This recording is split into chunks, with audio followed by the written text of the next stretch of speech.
Olá, seja bem-vindo a mais um dia de leitura bíblica. Hoje estamos no 24º dia e nós iniciaremos mais um livro das Sagradas Escrituras, que é o livro da Rainha Esther.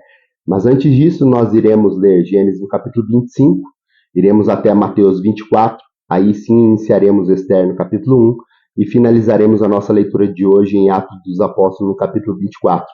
Peço que você possa comentar, compartilhar, curtir e também deixar ativado as notificações para assim que nós enviarmos um canal na nossa plataforma, você possa estar acessando.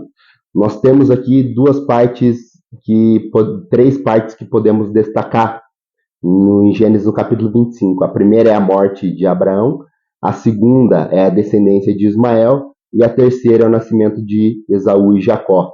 Mateus 25 diz assim: Abraão casou-se com outra mulher, chamada Quetura. Ela lhe deu os seguintes filhos: Zinrã, Jocsã, Medã, Midian, Isbaque e Suá. Jocsã gerou Sabá e Dedã. Os descendentes de Dedã foram Assuritas e Letucitas e Leunitas. E os filhos de Midian foram Efá, Efer, Enoque, Abiba e Elda. E todos estes foram descendentes de Quetura. Abraão deixou tudo o que tinha para Isaque, mas para os filhos das suas concubinas deu de presente, e ainda em vida, enviou-lhes para longe de Isaque para a terra do Oriente. Abraão viveu 175 anos, morreu em boa velhice e em idade bem avançada, e foi reunido aos seus antepassados. Seus filhos Isaque e Ismael o sepultaram na caverna de Macpela, perto do Manre, no campo do Efron, filho de Zoar, o Hitita, campo que Abraão comprara dos hititas. Foi ali que Abraão e Sara, sua mulher, foram sepultadas. Depois da morte de Abraão, Deus abençoou seu filho Isaque. Isaque morava próximo ao Ber-lai-roi. Este é o registro da descendência de Ismael, o filho de Abraão de Agar e a sua serva egípcia, que Sara deu a ele. Esses são os filhos de Ismael, alistados por ordem de nascimento: Nebaiote, o filho mais velho de Ismael, Quedar, Adibel, Mibissã, Misba, Dumá, Massá, Haddad, Temá, Getur, Nafis e Quedemá. Foram estes os 12 filhos de Ismael, que se tornaram os líderes das suas tribos. Os seus povos e acampamentos receberam os seus nomes.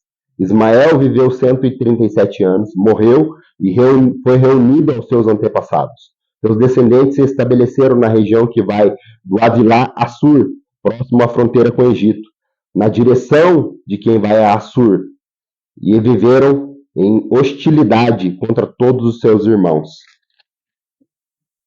Esta é a história da família de Isaque, filho de Abraão. Abraão gerou Isaque, os qual dos 40 anos se casou com Rebeca, filha de Betuel, o arameu, de Padã-Arã, e irmã de Labão, também arameu. Isaque orou ao Senhor em favor de sua mulher, porque era estéril. O Senhor respondeu à sua oração e Rebeca, sua mulher, engravidou. Os meninos se empurravam dentro dela pelo que disse: Por que está acontecendo isso? Então foi consultar o Senhor e o Senhor disse: 2 nações estão em teu ventre, já desde as suas entranhas. 2 povos se separarão. Um deles será o mais forte que o outro, e o mais velho servirá ao mais novo. Ao chegar a época de dar à luz, confirmou-se que havia gêmeos em seu ventre. O primeiro a sair era ruivo, e todo o seu corpo era como um manto de pelos. Por isso lhe deram o nome de Esaú. Depois saiu seu irmão, com a mão agarrada ao calcanhar de Esaú, pelo que lhe deram o nome de Jacó. Tinha Isaque 60 anos de idade quando Rebeca os deu à luz. Os meninos cresceram. Esaú tornou-se caçador habilidoso e viveu percorrendo o campo, ao passo que Jacó cuidava do rebanho e vivia nas tendas. Isaque preferia Esaú porque gostava de comer das suas caças, e Rebeca preferia Jacó. Certa vez, quando Jacó preparava o ensopado, Esaú chegou faminto, voltando do campo, e pediu-lhe: Dê-me um pouco de ensopado vermelho aí, estou faminto. Por isso também foi chamado de Edom. E respondeu Jacó: venda-me o seu direito de filho mais velho. Disse Esaú, estou quase morrendo. De que me vale esse direito? Jacó, porém, insistiu, jure primeiro. E ele fez o juramento vendendo o seu direito de filho mais velho a Jacó. Então Jacó serviu a Esaú pão com ensopado de lentilhas, e ele comeu e bebeu. Levantou-se e foi. Assim Esaú desprezou o seu direito de filho mais velho. Vamos agora fazer a leitura de Mateus no capítulo 24, onde Jesus ele demonstra sobre os finais dos tempos, quais seriam os sinais do final dos tempos. E aí Jesus começa dizendo em Mateus 24: Jesus saiu do templo. Enquanto caminhava, os seus discípulos se aproximaram dele para demonstrar as construções do templo. Vocês estão vendo tudo isso? Perguntou ele. E eu garanto que não ficará aqui pedra sobre pedras, e todas serão derrubadas. Tendo Jesus sentado no Monte das Oliveiras, os discípulos dirigiam-se a ele em particular e disseram: Diz-nos quando acontecerão essas coisas, e qual será o sinal da sua vinda no final dos tempos. Jesus respondeu: Cuidado, que ninguém os engane, pois muitos virão em meu nome dizendo: Eu sou o Cristo, e enganarão a muitos. Vocês ouvirão falar de guerras e rumores de guerra, mas não tenha medo. É necessário que tais coisas aconteçam, mas ainda não é o fim. Nação se levantará contra nação e reino contra reino. Haverá fomes e terremotos em vários lugares, e tudo isso será o início das dores. Então eles os entregarão para serem perseguidos e serão condenados à morte. Vocês serão odiados por todas as nações por minha causa. Naquele tempo, muitos ficarão escandalizados, trairão, odiarão uns aos outros.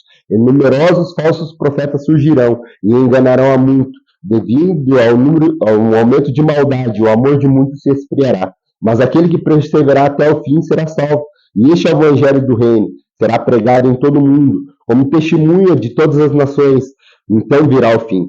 Assim, quando virem o sacrilégio terrível, do qual falou o profeta Daniel, no lugar santo que lê, entenda. Então os que estiverem na Judéia, fujam para os montes, e quem estiver no telhado da sua casa, não desça para tirar dela coisa alguma.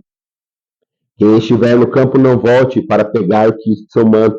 Como são terríveis aqueles dias, para que as grávidas, as que estiverem amamentando, orem para que a fuga de vocês não aconteça no inverno, nem no sábado, porque haverá então uma grande tribulação, como nunca houve desde o princípio do mundo até agora, nem jamais haverá. Se aqueles dias não fossem abreviados, ninguém sobreviveria, mas por causa dos eleitos, aqueles dias serão abreviados. Se então alguém disser, vejam, aqui está o Cristo, ou ali está ele, não acredite, pois aparecerão falsos cristos e falsos profetas, e realizarão grandes sinais e maravilhas, para que, se possível, enganaria até os eleitos. Vejam, eu os avisei antecipadamente. Assim, se alguém disser, ele está lá no deserto, não saiam, ou ele está ali dentro de casa, não acreditem, porque assim como o relâmpago sai do Oriente e se mostra no Ocidente, assim será a vinda do Filho do Homem. Onde houver um cadáver, ali se ajuntarão arbustos. Imediatamente após a tribulação daqueles dias, o sol escurecerá e a lua não dará a sua luz, e as estrelas cairão do céu, e os poderes celestes serão abalados. Então aparecerá no céu o sinal do Filho do Homem, e todas as nações se lamentarão e verão o Filho de Deus, o Filho do Homem vindo nas nuvens com poder e grande glória, e eles os enviará aos seus anjos com grande som de trombeta, e eles reunirão os eleitos dos quatro ventos e de uma a outra extremidade do céu. Aprendam a lição da figueira. Quando seus ramos se renovam e as suas folhas começam a brotar, vocês sabem que o verão está próximo. Assim também, quando virem todas essas coisas, saibam que este está próximo e às portas. E eu asseguro a vocês que não passará essa geração até que essas coisas aconteçam. E os céus e a terra passarão, mas a minha palavra jamais há de passar. Quanto ao dia e à noite, ninguém sabe. Nem os anjos do céu, nem o Filho, senão somente o Pai. Como foi dito nos dias de Noé, assim será a vinda do Filho do Homem. Pois nos dias anteriores ao dilúvio, o povo vivia comendo, bebendo, casando e dando-se em casamento, até o dia em que Noé entrou na arca, e eles nada perceberam, até que veio o dilúvio e levou a todos. Assim acontecerá na vinda do Filho do Homem.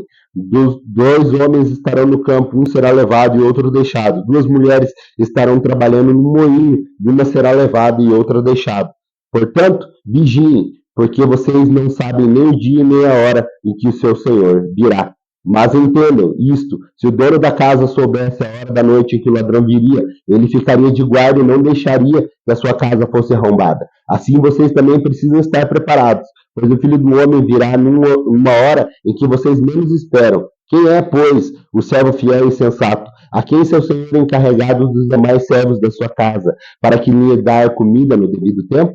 Feliz o servo que o seu senhor encontrar fazendo quando voltar. Garanto que ele o encarregará de todos os seus bens. Mas suponham que este servo seja mau e diga a si mesmo: meu senhor está demorando. Então comece a bater em suas conservas e comer e a beber como beberrão. O senhor daquele servo virá num dia em que ele não o espera, e numa hora que não sabe. Ele o punirá severamente e lhe dará lugar com os hipócritas, onde haverá choro e ranger de dentes. Vamos iniciar mais uma leitura? A nossa leitura hoje está lá no livro de Esther, no capítulo 1.